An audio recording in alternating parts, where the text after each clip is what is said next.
All right, everybody, here's what I know. I know it's getting cold out in DFW, and I know that the weather's changing and it's about to get very wintry around here.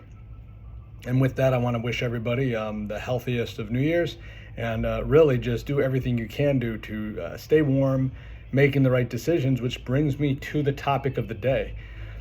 I was talking to somebody earlier about how, if, say, somebody like me starts to adjust somebody and they slowly get better because of the way that injured tissue is as you age, right? As we age, we have this tissue deformation and we have a gristling of scar tissue and damaged tissue, such as discs, ligaments, tendons, things of that nature. And no matter how great of an adjustment you get, it's going to take time to quote unquote heal or become stable, or to have enough range of motion in a given injured joint for you to feel stable and safe and secure in all of your daily functions. And people oftentimes will begin to get better slowly, and then they'll say things like, "Oh yeah, doc, I'm doing great. Neck feels a lot better, back feels a lot better. It must be because I changed my pillow or that vitamin D." And I know any chiropractor or chiropractic student listening to this right now might think, "Oh, you didn't do a good job educating them, and why give them the opportunity to think anything else other than the adjustment fix them?" Well, first off, I don't think adjustments fix anything, but I can guarantee you they didn't get better because they have a new bed, a new pillow, or took some vitamin D.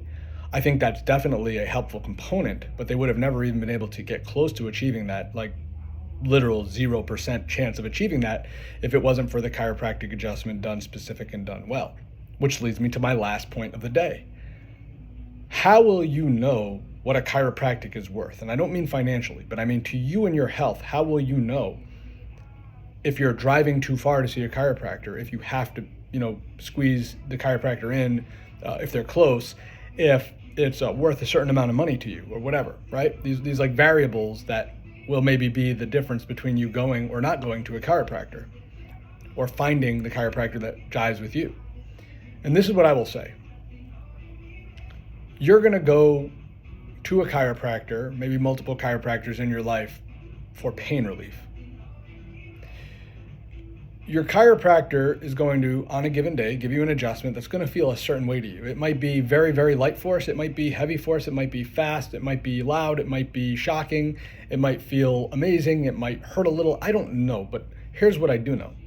One will feel a certain way to you that you feel is very necessary and very proper and exactly what you needed for your body, for your system. And when that happens, I advise you to stick to that chiropractor, because here's the reality.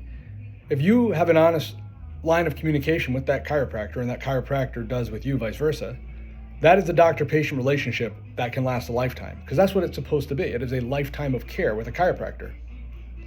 You, the patient, are a Lamborghini. I, the chiropractor, am a mechanic. That's one of the comparisons I use, right?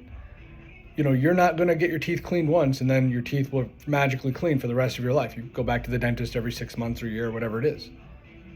Whether or not you think you have to go to the chiropractor too much to manage your pain, your chronic injuries, or it didn't work fully, or you never fully worked, or it didn't work, or it stopped working, or it doesn't work, you just haven't found the right chiropractor. And that's the message. Find the one that makes you feel the way that I just talked about earlier in the video. That moment will happen. You'll be like, wow, that's what I needed. And then it doesn't matter what you have to do to get to that person. You've got to find a way to make it happen so you can maintenance your body, your nervous system, your health, prioritizing your health really for the rest of your life. And even though there are more variables to discuss, I don't want to take all that time. I hope the message is clear, and everybody take care.